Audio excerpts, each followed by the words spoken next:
Paris to go ahead with the trial of Jacques Chirac, even though they've decided he's too ill to show up in person. Yes, let's have a look at Le Figaro first. They say that while there are some question marks hanging over the defence's decisions, just a week ago they were saying that he would be in court today. Now they're saying his dementia is so bad he can't remember many of the key events that he would need in order to take any part in the trial, and he might not even be able to follow what's going on if he were there.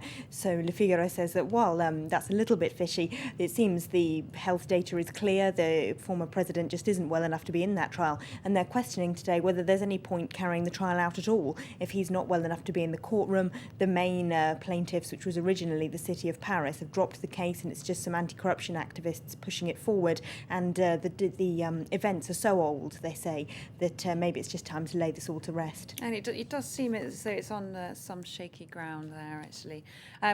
Let's move on to the economy. No avoiding it. It is another crunch day here in Europe. Imagine that's making a lot of the French front pages.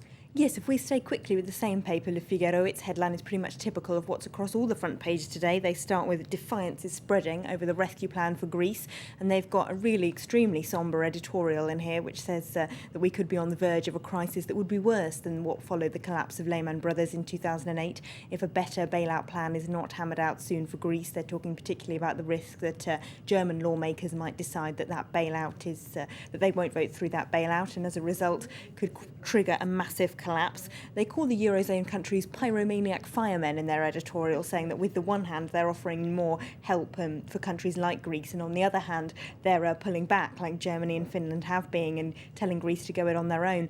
But they say the Greeks have no small share of responsibility here as well, with their failure especially, they say, to clamp down on tax evasion, which remains epidemic there. Yes, it's a massive phenomenon.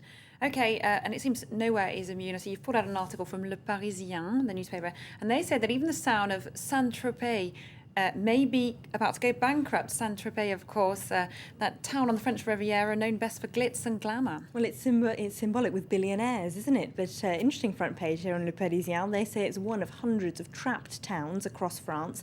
They're trapped in a kind of debt spiral because they took out loans with Swiss banks at the height of the boom in 2007, 2008, when the Swiss franc was quite low against the euro, so they had great rates. Now the Swiss franc soared against the euro, so the interest charges they're paying on those debts have gone up by as much as 10 times.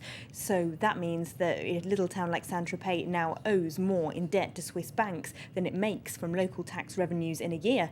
And they say there's hundreds of little towns across France who, if they're not bailed out by the central government, could go bankrupt. Okay, really, really quickly, just a quick story from the Figaro on how the internet may be changing our brains. Yes, this is based on a study carried out in Arizona, which showed that kids who were given a particular curriculum to follow where they used more social media got worse exam results than the ones who didn't. So the researchers there concluded internet perhaps not so good for our brains and maybe rewiring them. But the paper says actually that might not be as bad as it seems to be, because actually it's teaching us to multitask more, take in more information from different sources and process it more quickly. And perhaps our ability to retain it over the long term isn't actually that important, and maybe they should be changing the curriculum to teach young people skills that will be more useful in a modern workplace and examine them in a way that the children understand more, rather than trying to fit the children's brains into the traditional exam system.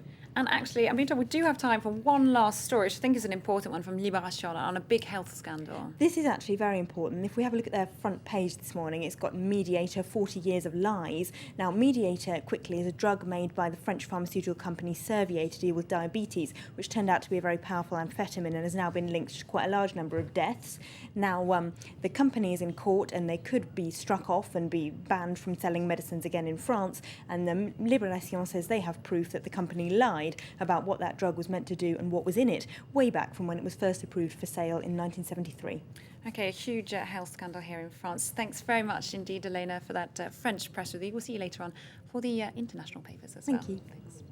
Stay tuned here to France 24. Coming up after a short break, it's time for Focus today, looking in more depth at crunch time for the economy in Italy.